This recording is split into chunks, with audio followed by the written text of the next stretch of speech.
Chin. Hi, I'm here with you today to talk about a common difficulty all of us homeowners face. You want to do crown molding, and it's the most complicated process you've ever seen, where you have to measure and you're trimming and trimming again and sneaking up on trying to get your joints to look right. It's so complicated. I have found a tool, the angle one shot, that takes all the guesswork out of the process. It's a one-shot deal. You can come up using this tool, measure your corner inside or out, and then take it directly to the saw, make your two cuts, and your joints are perfect every time. The basic components are the wings and the central body.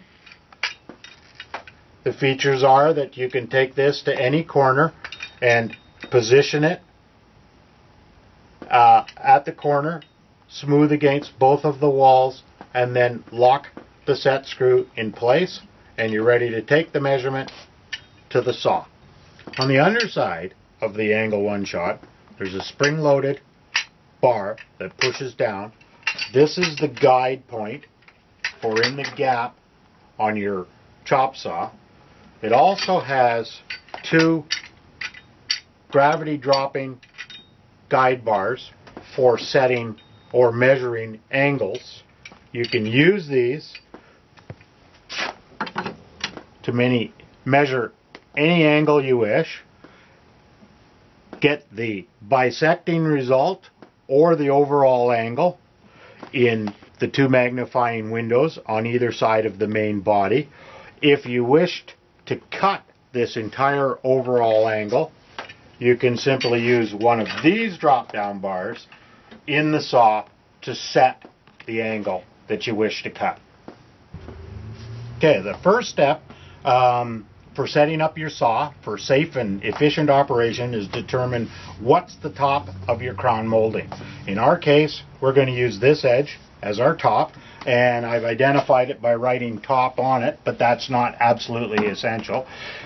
When you're making all your cuts, you're going to be making them with the top sitting on the bed of the saw. So position your crown molding in position against your backstop and sitting flush on the bed of the saw.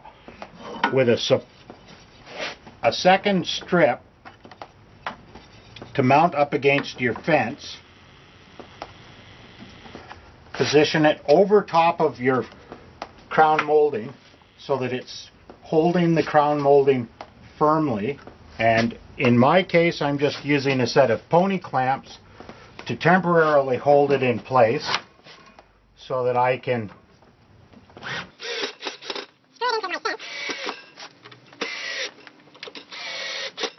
and parallel to where it needs to be.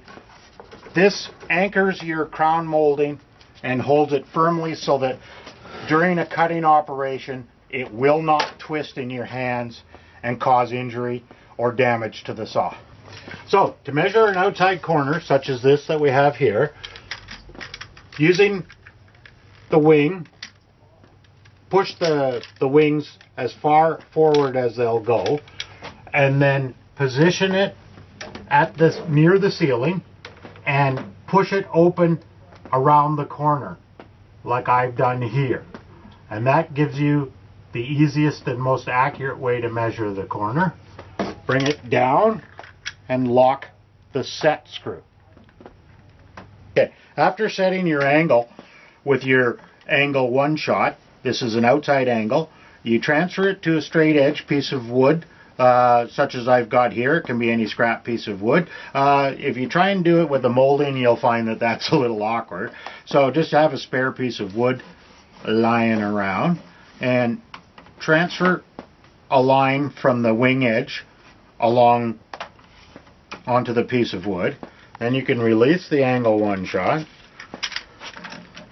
turn it around, and reposition it on this line, capturing that line again.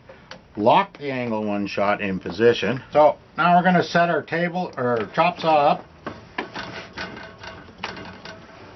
we'll go to the right.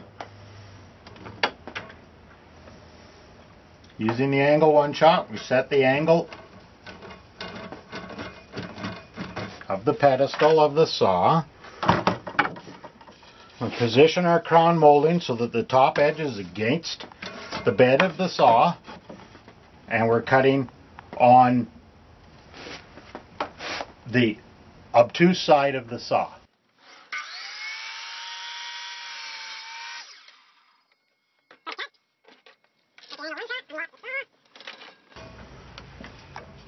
We're setting up for the opposite cut.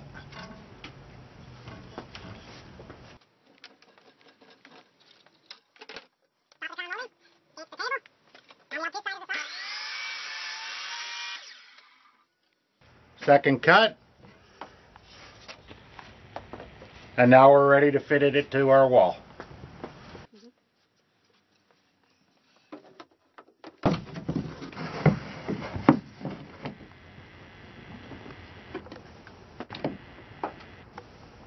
And there you have it. No measuring required.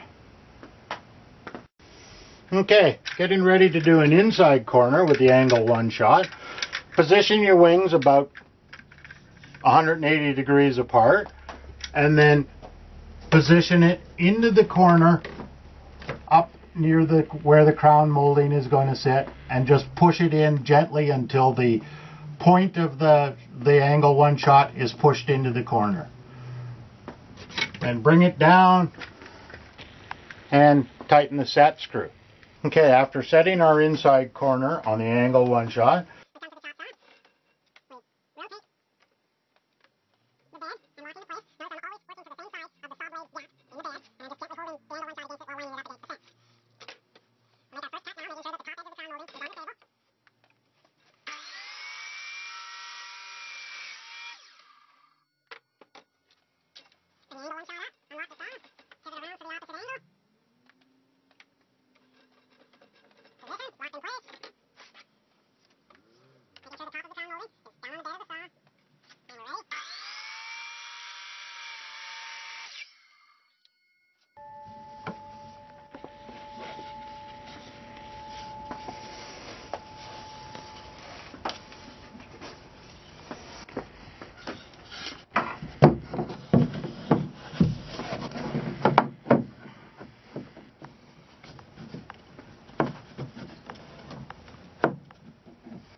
and there you have it. In addition to the angle one shot making crown molding, baseboard molding, wainscoting, and others angle cuts, very simple and easy to do, there is indications on the side of the tool for 5-sided, 6-sided, 7-sided, and 8-sided geometry, so that you can cut a 5, 6, 7, or 8-sided shape simply by aligning the angle one shot to the appropriate shape that you wish to do, and locking the set screw, going to your chop saw and making all the appropriate cuts. I'm going to cut a pentagon shape. I have set my angle one shot to the 5-sided figure indicated in the magnifying glass, and now I'm going to the chop saw